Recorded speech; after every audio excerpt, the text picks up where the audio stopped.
ওয়ালাইকুম রহমতুল্লাহ। সম্মানিত কোয়েল পাখি খামারি ভাই বোন, আরেকটি গুরুত্বপূর্ণ তথ্য আপনাদের দিচ্ছি। আমি এক খামারে গেছিলাম। তার পাখির সমস্যা সিম্পটম দেখে যেটা বুঝলাম, আপনার আমাশা এবং ঠান্ডা একসঙ্গে।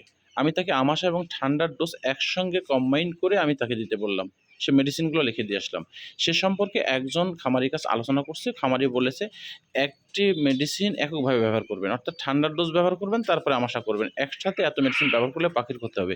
এবার ভাবেন, আমার এই পাখিটা দেখাচ্ছি যে এই পাখিটা প্যারালাইসিস, এই পাখিটা প্যারালাইসিস হয়েছে, এই পাখিটার জ্বর হয়েছে। আর এগুলো সব ঠান্ডা লেগেছে। তো আমি যদি আগে মনে করেন যে ঠান্ডা সারতে যাই, তাহলে এই জ্বরটা কিভাবে সারবে? এই প্যারালাইসিসটা কিভাবে সারবে? তাহলে আপনাকে যদি স্থান বাই স্থান করেন, স্টেপ বাই স্টেপ করেন, তাহলে একটা ঠান্ডার ডোজ করতেছেন, ঠান্ডা ভালো হচ্ছে। কিন্তু যে প্যারালাইসিসটা অথবা জ্বরের যে সমস্যার কারণে যে পাখিটা ছিল, এটা একবারে নিস্তেজ এবং নষ্ট হয়ে যাবে।